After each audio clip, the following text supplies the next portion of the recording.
The lake house glowed under the Connecticut stars, the air thick with pine and betrayal. I gripped the birthday cake, its candles unlit, my hands steady despite the tremor in my chest. Through the half-open door, I saw her, Lisa, my daughter-in-law, tangled with a man who wasn't my son. Her laugh sliced the night. I could have screamed, shattered the moment. Instead, I turned, the cake slipping in my hands, and swore she'd pay for breaking my family. The gravel crunched under my heels as I approached the lake house, the birthday cake balanced in my hands. Kevin's 35th. I'd spent hours choosing the frosting, imagining his smile. The Connecticut evening wrapped around me, heavy with pine and the promise of celebration. My son, my only son, deserved this. I'd given everything for him, my career, my savings, my dreams. The house Lisa and Kevin lived in? My money. My sacrifice. I shifted the cake, the plastic wrap crinkling like a whisper. The lake house door was ajar, a sliver of yellow light spilling onto the porch. Laughter floated out, Lisa's bright and sharp, followed by a deeper chuckle. Not Kevin's. My steps slowed. The air felt wrong, too still. I nudged the door with my elbow, the hinges groaning like a warning. Inside, the world tilted. Lisa stood pressed against a man, her arms looped around his neck. His hands gripped her waist, bold and unapologetic. James Rivers, Jake, the local builder with a grin too slick for trust. His wedding ring glinted under the chandelier, mocking me. Lisa's hair fell loose, her blouse half unbuttoned, and she laughed again, head thrown back. They didn't see me. Not at first. The cake trembled in my hands. My throat burned, but I didn't scream. I couldn't. Not yet. Lisa's eyes flicked toward the door, catching mine. Her smile didn't falter. It sharpened like a blade. "Oh, Grace," she said, voice honeyed, as if I'd interrupted a casual chat. Jake stepped back, smirking, wiping his mouth like he just tasted something sweet. I wanted to hurl the cake, to watch it splatter across her perfect face. Instead, I turned, the doorframe digging into my shoulder as I stumbled out. The night swallowed me whole. The cake hit the passenger seat of my car with a soft thud, frosting smearing like a wound. I gripped the steering wheel, knuckles white, and stared at the lake's dark shimmer. Lisa's laugh echoed in my skull. She thought she'd won, that I'd slink away broken. She didn't know me. Not the real me. I'd given her a home, a life, and she'd spat on it. My son's wife. My family. I'd spent decades building it, and she thought she could tear it down with a fling? The engine roared to life. I drove, the road blurring, my mind racing. I'd been a lawyer once, sharp and unrelenting, before I traded it for Kevin's future. I knew how to dig, how to plan, how to win. Lisa had no idea what was coming. Neither did Jake. The cake sat beside me, its candles unlit, a silent promise. They'd regret crossing me. I pulled into my driveway, the house dark and empty. My hands still shook, but not from shock. From purpose. I left the cake in the car, its sweetness souring in the night air, and stepped inside. The door clicked shut behind me, solid and final, like the first move in a game I'd already started to play. Lisa's house smelled of vanilla and lies. I sat on her pristine couch, the cushions too firm, like they resented my weight. She'd called me over the next morning, her voice syrupy through the phone, insisting we talk. The invitation felt like a trap, but I went. I needed to see her squirm, to gauge how much she knew I'd seen. She poured coffee, her movements deliberate, the ceramic mug clinking against the counter. Her nails, painted coral, gleamed under the kitchen light. "Grace, you look tired," she said, sliding the mug toward me. Her smile was a performance, all teeth and no warmth. "Rough night." I didn't touch the coffee. "You could say that." My voice stayed even though my pulse hammered. The living room was a shrine to their life. Photos of her and Kevin on the mantle, the house I'd paid for framing their perfect lie. Kevin shuffled in, his shoulders hunched. My boy, once so bright, now looked like a man afraid of his own shadow. "Mom, what's this about?" he asked, not meeting my eyes. Lisa perched beside him, her hand on his knee, possessive. "I was at the lake house last night," I said, watching Lisa's face. Her smile didn't waver, but her fingers tightened on Kevin's leg. "For your birthday." "Oh, right." Kevin rubbed his neck, oblivious. "Sorry, we didn't know you'd come by." Lisa tilted her head, her voice soft as a blade. "You should have called, Grace. We could have planned something proper." She leaned closer to Kevin, her perfume sharp. She's always so thoughtful, isn't she? Thoughtful. The word stung. A reminder of the years I'd poured into them. I'd handed Lisa a check for this house, my savings drained to give them a start. And now? She mocked me in my son's home. Mom, don't make a big deal, Kevin said, his tone pleading.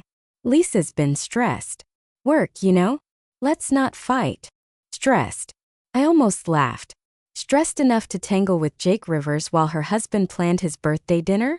I wanted to shake Kevin, to scream that his wife was a snake. But I didn't. Not yet. Lisa's eyes flicked to mine, daring me to speak. I held her gaze, letting her wonder what I knew. I'm not here to fight, I said, standing. Just checking in. I grabbed my purse, the leather cool against my palm. I'll see you both soon. Lisa's smile faltered just for a second. Good. Let her sweat. I drove to the town's only cafe, the one where gossip brewed faster than the coffee. The bell jingled as I entered, heads turning. A neighbor, Mrs. Carter, gave me a curious glance, her lips pursed. Word was spreading already. Small towns never slept. I slid into a booth, the vinyl creaking, and pulled out my notebook. The pen felt heavy, deliberate. I wrote one name, Jake Rivers. The waitress set a coffee down, steam curling like a secret. I stared at the page, my mind sharpening. Lisa thought she could play me. Kevin thought he could hide behind her. They were wrong. The clock on the cafe wall ticked, each second a step closer to their unraveling.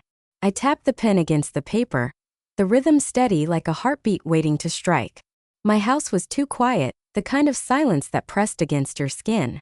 I stood in my study, the air thick with dust and memory. Shelves lined the walls, legal books I hadn't touched in decades. Their spines cracked from ambition I'd buried for Kevin. I ran my fingers over a volume of contract law, the leather cool and unyielding. Once I'd been unstoppable. A lawyer with a future.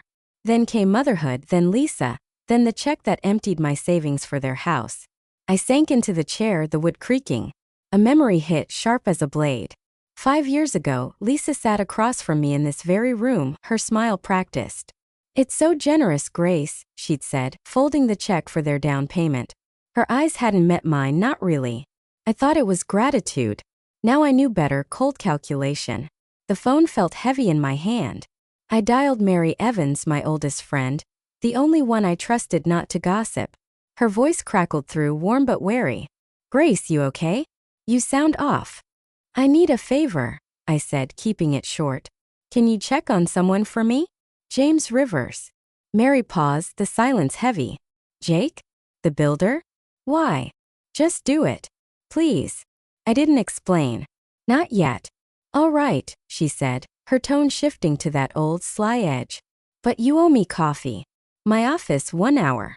I hung up, my gaze drifting to the books. They weren't just relics, they were weapons. I'd forgotten how to wield them, but not for long. I grabbed my coat, the fabric brushing my wrists like a promise, and drove to Mary's office in town. Her space was cramped, papers stacked like a fortress.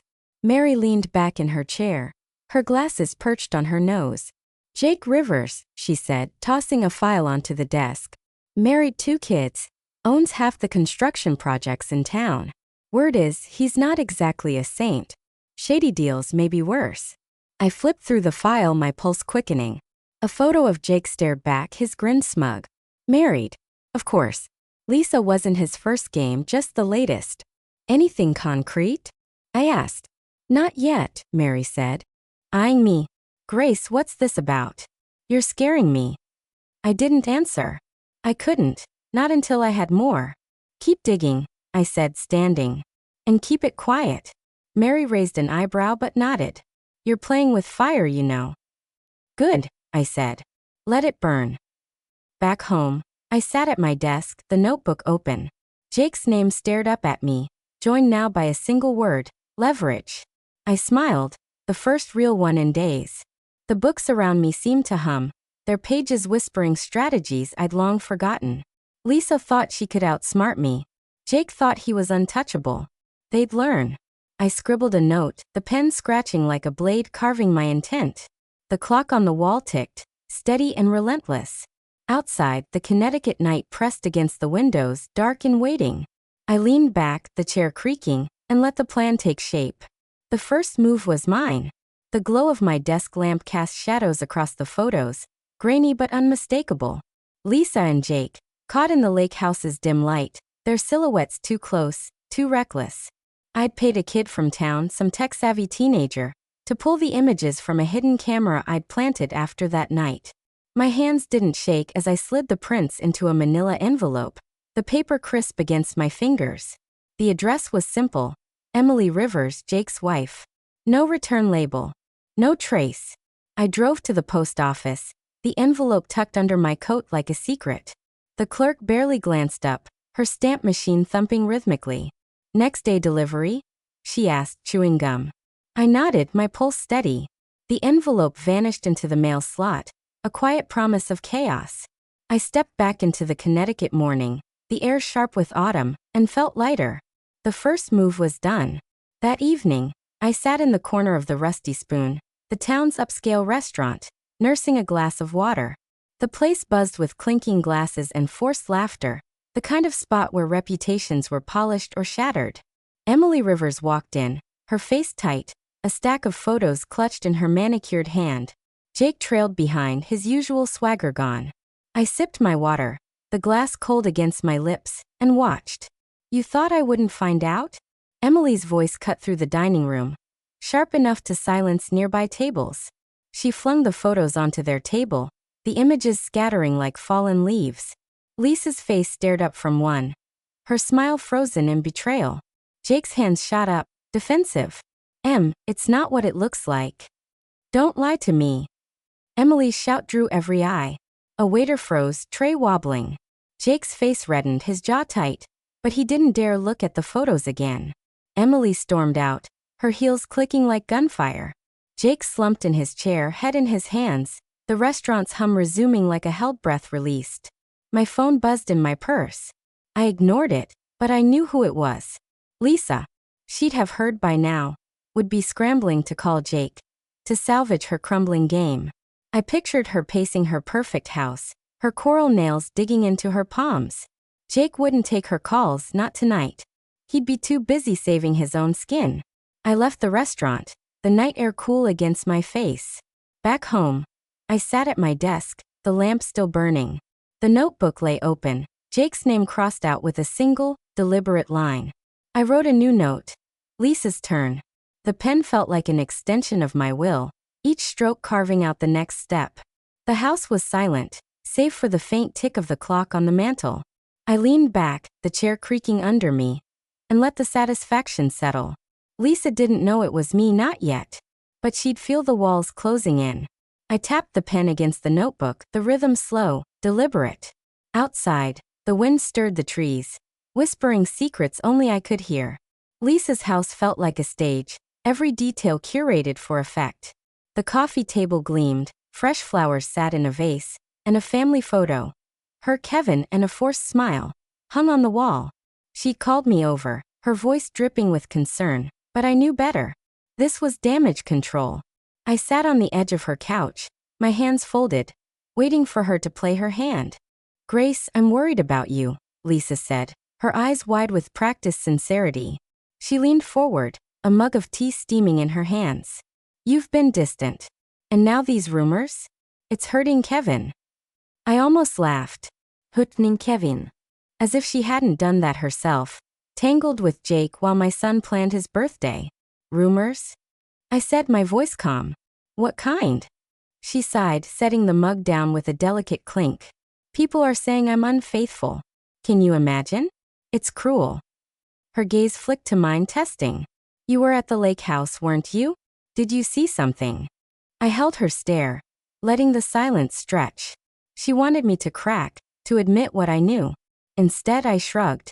"I saw you and Jake. Laughing. Close." Her smile tightened, just for a second. "Oh, Grace, that was nothing. Just friends catching up." She reached for my hand, but I pulled back. Her touch felt like a snake's. Kevin walked in, his shoulders slouched, eyes red. My heart twisted. My boy caught in her web. "Mom, why are you doing this?" he said, voice low. "Lisa's trying. You're making it worse." "Doing what?" I asked, standing. "Checking on my son?" "You're stirring things up," he snapped, then softened, rubbing his face. Just stop, okay? We're fine. Fine. The word burned. I wanted to shake him, to scream that his wife was a liar. But Lisa watched, her lips curved in a faint, victorious smile. I grabbed my purse, the leather strap biting into my palm. I'll leave you to it, I said and walked out, the door clicking shut like a judgment. Sunday morning, the church was packed, the air thick with perfume and whispers. I sat in my usual pew, but the space around me felt empty. Mrs. Carter, who'd once shared her hymn book, turned away. Another neighbor leaned toward her friend, their murmurs sharp. Grace is spreading lies. I caught the words like needles. Lisa's work. She'd spun a story, painted me as the bitter mother-in-law, unhinged and jealous. I left before the sermon ended, the church doors heavy as I pushed through. Rain fell in sheets, soaking my coat as I walked home. The town felt smaller, its streets closing in. Lisa thought she'd cornered me, turned my own son against me. She was wrong. In my study, I pulled a folder from the desk drawer, its edges worn.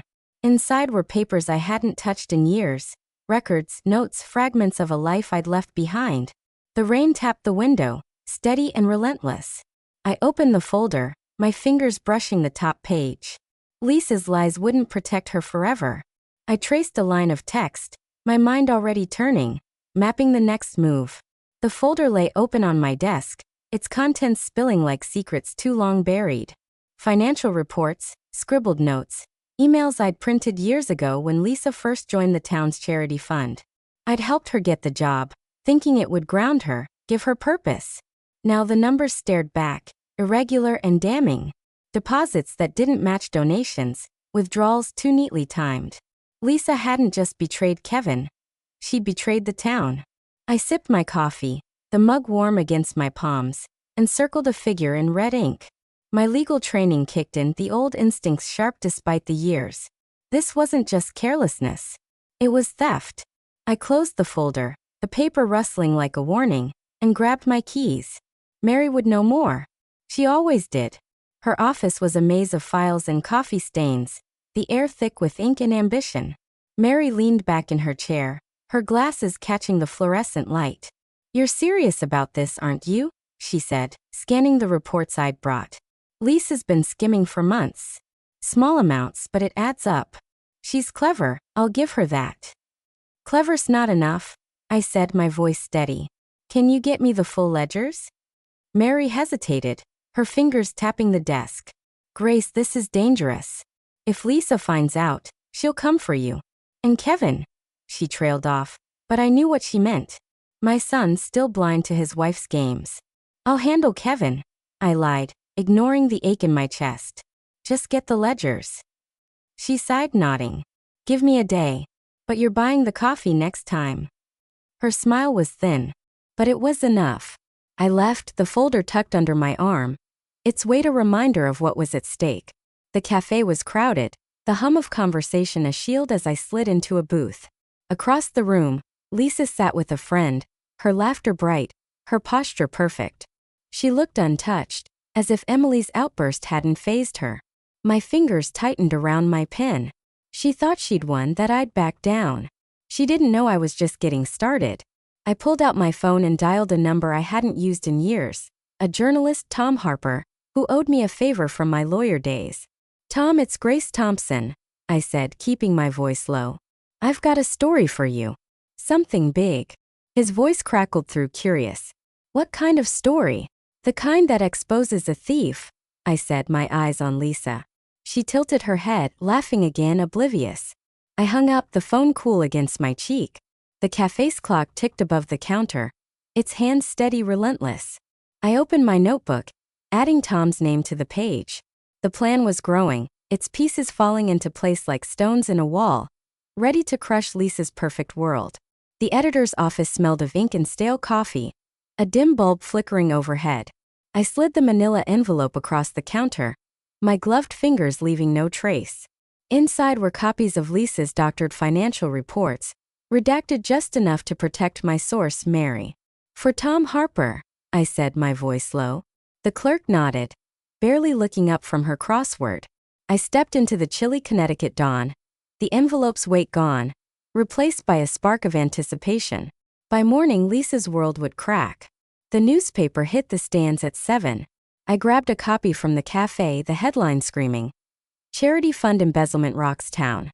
Lisa's name wasn't in bold, not yet, but the details were damning. Missing donations, suspicious transfers.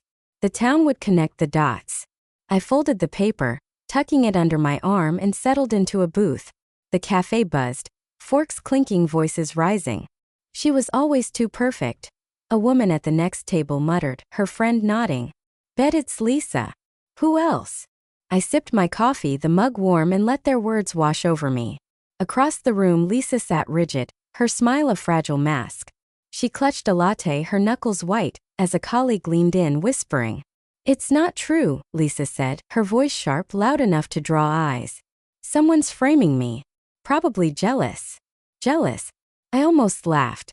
She thought this was petty gossip, not a blade honed by years of her lies. Her colleague pulled back, unconvinced, and Lisa's eyes darted around, searching for allies. She wouldn't find any. Not today. My phone buzzed. Kevin's name flashed on the screen and my chest tightened. I answered, bracing myself. "Mom, you seen the paper?" His voice was raw, uncertain. "They're saying stuff about Lisa. Is it true?" I paused, the cafe's hum fading. He was my son, caught in her web, but he deserved the truth. "Read the article, Kevin," I said, soft but firm. "Then ask her." He exhaled, shaky. "She says it's a mistake. But I don't know anymore." "Trust your gut," I said, and hung up. His doubt was a crack in Lisa's armor. One eyed widened later. For now I watched her stand, her chair scraping, and rush out, her latte untouched. The cafe door swung shut, a dull thud echoing her fall. Back home, I sat in my study, the house silent except for the clock's steady tick. A faded photo lay on the desk. Kevin as a boy, Lisa beside him, me smiling in the background. My sacrifices had built that moment, and she'd torn it apart. I traced Kevin's face, my throat tight. Lisa thought she could outrun this. She was wrong. I opened my notebook, the pen scratching as I wrote. Next phase. The article was just the start. The town was talking, and soon they'd act. I leaned back, the chair creaking, and stared at the photo. Outside, the wind howled, rattling the windows, urging me forward. The market square was alive with chatter, vendors hawking apples and gossip in equal measure. I pushed through the crowd, my basket empty, my eyes on Lisa. She stood at a fruit stall, her posture stiff, her smile forced. The vendor, old Mr. Hayes, handed her change with a curt nod, his usual warmth gone. A woman nearby turned away, whispering to her friend. Lisa's face froze, her hand hovering over a peach. I lingered by a flower cart, the scent of roses sharp. The town had turned on her overnight. The article had done its work, and whispers spread faster than truth. "She stole from the fund," a man muttered, loud enough for Lisa to hear. Her head snapped up, but he didn't meet her eyes. She grabbed her bag, hurrying off, her heels clicking on cobblestones. I followed at a distance, blending with the crowd. Lisa's office was next, a glass-fronted building that once shone with her ambition. Today it looked hollow. She pushed through the door, but a colleague met her at the threshold, arms crossed. "You shouldn't be here," the woman said, voice cold. "Board's decision. You're out." Lisa's laugh was brittle, desperate. "It's a mistake. I'll fix this." The door closed in her face, a sharp clack that echoed down the street. She stood there alone, her reflection trapped in the glass. I turned away, my basket still empty, and headed home.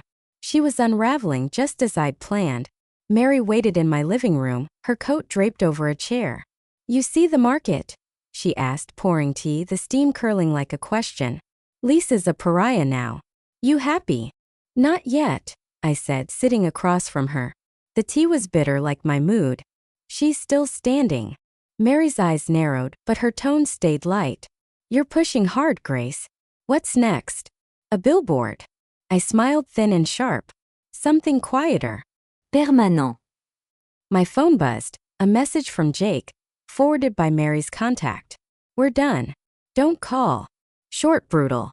He'd cut Lisa loose, his business too precious to risk. I showed Mary and she whistled. Cold. Even for him. "She earned it," I said, setting the phone down. Lisa's allies were gone, her reputation dust. But I wasn't done. The folder on my desk held more emails, receipts, a paper trail she couldn't erase. I stood, crossing to the desk, and opened it. The pages felt heavy, each one a step closer to her end. Mary watched, her tea untouched. "You sure about this, Grace? There's no going back." "I know," I said, my fingers tracing a line of text. The clock ticked, steady, unyielding. Outside, the afternoon faded, shadows creeping across the lawn. I closed the folder, its edges worn but strong, and felt the weight of what was coming. The community center was packed, chairs scraping as people settled in. Lisa stood at the podium, her blouse crisp, her smile a fragile shield. She'd called this meeting to clear her name, but the crowd's murmurs told a different story. I sat in the back, my coat folded over my lap, watching her falter. "I've been slandered," she said, voice steady but too loud. "Grace, my mother-in-law, she's spreading lies. Out of jealousy." The room stirred, heads turning toward me. I didn't flinch. "Let them look." Lisa's eyes met mine, desperate, accusing. "She wants to ruin me," she went on, gripping the podium. "But I'm innocent." Her words hung unconvincing, and the crowd's silence was a judgment. I left before she finished, the door's thud cutting off her voice. That night, Kevin showed up at my house, his face pale, eyes hollow. He stood in my living room, hands shoved in his pockets. "Mom, what's going on?" he asked, voice breaking. "Lisa says you're behind this. The article, the rumors. Is it true?" I didn't answer right away. Instead, I pulled the photos from my desk, Lisa and Jake, tangled in the lake house. I handed them to him, my hand steady. "Look at her, son," I said, soft but firm. "This is who she is." Kevin's hand shook as he stared at the images, his breath hitching. "No," he whispered, but his eyes betrayed him. He knew. He'd always known deep down. "How could she?" "She lied to you," I said, stepping closer. "To us." He sank onto the couch, the photos crumpling in his grip. I wanted to hold him to fix this, but I couldn't. Not yet. He left without a word, the door clicking shut, a sound too final for comfort. Hours later, I heard shouting from their house down the street. Kevin's voice. Raw and angry. "How could you do this?" he yelled, the words carrying through the night. Lisa's response was muffled, tearful, but it didn't matter. The crack in their marriage was real now, irreversible. I walked to the park the next morning, the air crisp, leaves crunching underfoot. Lisa sat on a bench, alone, her eyes red, her coat wrapped tight. She didn't see me. I didn't approach. Pity stirred, brief and unwanted, but I pushed it down. She'd chosen this path, not me. Back home, I pulled out my phone, scrolling to the number of an old colleague, a lawyer who owed me a favor. My thumb hovered over the call button, the screen glowing in the dim room. The family photo on the mantel stared back, Kevin, Lisa, me a moment long gone. I pressed call, the ring sharp and clear. The game wasn't over. Not yet. The lawyer's office was all polished wood and sharp angles, the air heavy with the scent of leather and paper. I sat across from Ellen Carter, my old colleague, her glasses glinting as she skimmed the folder I'd handed her. Inside were the last nails for Lisa's coffin, bank statements, emails, the paper trail of her theft from the charity fund, paired with the photos of her and Jake. "This is airtight, Grace," Ellen said, her voice clipped, professional. "The funds board will bury her with this." I nodded, my hands steady in my lap. "File the suit. Today." My words were calm, but inside a fire burned. This was it, the move that would end Lisa's reign. Ellen slid the papers into a briefcase, the snap of the clasp like a gavel's fall. I left her office, the Connecticut morning crisp, the sky a cold, clear blue. Walking home, I passed Lisa and Kevin's house. A suitcase sat on the curb, its handle glinting in the sun. Kevin emerged, his face drawn, shoulders hunched. He tossed a duffel bag beside the suitcase, not looking back as the door slammed shut. My heart twisted, but I kept walking. He'd chosen truth over her lies, and that was enough for now. By noon, the town was buzzing. I overheard it at the market, voices low but eager. "They froze her accounts," a woman said, clutching a loaf of bread. "The fund's suing her for everything." Another nodded, eyes wide. "She's done." I kept my head down, my basket swinging. but a smile tugged at my lips. The noose was tightening. That evening, my phone lit up with a voicemail from Lisa. Her voice was frantic, cracking. "Jake, please call me back. I need you." I deleted it, the sound of her desperation a fleeting satisfaction. Jake wouldn't answer. He'd cut her loose to save his own skin, just as I'd known he would. Back in my study, I spread a legal journal across the desk, its pages crisp under my fingers. The clock ticked, steady and unyielding, as I flipped to an article on fraud cases.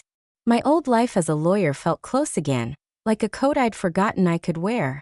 The lawsuit would drag Lisa through the courts, strip her of her charm, her status, her future. I'd made sure of it. I leaned back, the chair creaking, and stared at the folder, now empty. Its contents were in Ellen's hands, ready to strike. Outside, the wind rattled the shutters, a restless sound that matched my pulse. The trial was coming, and I'd be there, watching Lisa face the consequences of her choices. The courtroom smelled of wax and tension, its wooden benches hard under my thighs. I sat in the back, my coat folded neatly beside me, my eyes on Lisa. She stood at the defendant's table, her blouse pristine but her face pale, eyes darting like a cornered animal. The judge's voice cut through the room, dry and final. "Based on the evidence, the court finds the defendant guilty of embezzlement. Restitution and penalties to be determined." Lisa's shoulders slumped, her hands gripping the table's edge. "This isn't fair," she said, voice thin, breaking. I was set up. The judge didn't blink, and the room stayed silent, her words swallowed by the weight of truth. I kept my face still, but inside, a knot unraveled. Justice at last. She was let out, her heels clicking on the polished floor, the courtroom doors swinging shut with a heavy thud. I stayed, letting the moment settle. Years of her lies, her betrayal, her theft, all reduced to this. I'd done it. Not with screams or tears, but with precision, with proof. Outside, Kevin waited by the steps, his hands shoved in his pockets, his eyes red. "Mom," he said, voice low. "I'm sorry. I didn't see her." "Not really." I stepped closer, my throat tight. "You do now," I said, soft but firm. "That's what matters."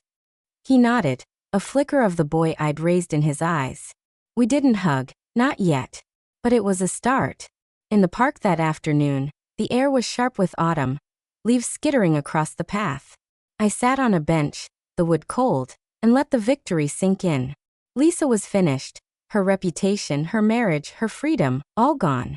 But the triumph felt hollow, edged with a quiet ache. I'd won, but at what cost? Kevin's pain, the town's whispers, the years I'd lost to her games. A flyer caught my eye, pinned to a nearby board. Legal Studies Program, local college. I pulled out my phone, snapping a photo of the number. My fingers lingered on the screen, the idea sparking something new, something mine. The wind picked up, tugging at my scarf, urging me forward. I stood, the park fading behind me, and walked home. The flyer's number burned in my mind, a small light in the shadow of what I'd done. The courtroom doors had closed on Lisa, but for me, a new door was opening. The house felt different now. Its silence not heavy but calm, like a breath held too long finally released. I stood in the living room, the mantle bare of the old family photo. The space where it had sat was clean, a blank slate. I'd packed it away, along with the pain it carried. Lisa was gone, and I was still here, standing taller than I had in years. I drove to the community college that morning, the campus alive with students, their voices a hum of possibility. The legal studies office was small, its walls lined with diplomas. I filled out the enrollment form, my pen moving with purpose, the ink dark and sure. The first lecture was tomorrow, and I'd be there, front row, ready to reclaim what I'd set aside decades ago. Back home, Kevin knocked on my door, his face softer than it had been in months. "Can we talk?" he asked, stepping inside. The air between us was fragile, but not broken. "Always," I said, gesturing to the couch. He sat, hands clasped, eyes on the floor. "I was wrong," he said, voice steady but low. "About Lisa. About you. I want to fix this, Mom." I leaned forward, my gaze firm. "I love you, Kevin. But I'm done waiting. I'm building my life now, my terms." My words were gentle, but they carried weight. He nodded, a small smile breaking through. I get it, he said. I'm proud of you. We talked longer, the words slow, careful, like stitching a wound. It wasn't perfect, but it was ours. Later, I stopped by the cafe, the familiar bell jingling as I entered. The chatter paused, heads turning, but the stares weren't cold anymore. Heard Lisa left town. A woman whispered at the counter. Good riddance. I ordered my coffee, the mug warm in my hands, and let the words slide past. Lisa's name was a fading echo, her power over this town, and me gone. That evening, I stood on my porch, the Connecticut sky streaked with pink. My keys dangled from my hand, their weight solid, grounding. The house behind me was mine, not a shrine to lost years but a foundation for what came next. I turned the key in the lock, the click sharp and clear, and stepped inside. The door closed softly, and for the first time in years, I smiled without reservation. What would you do in such a situation? Leave a comment if you would have done the same as our heroine. Also, don't forget to subscribe to the channel to listen to a new story every day.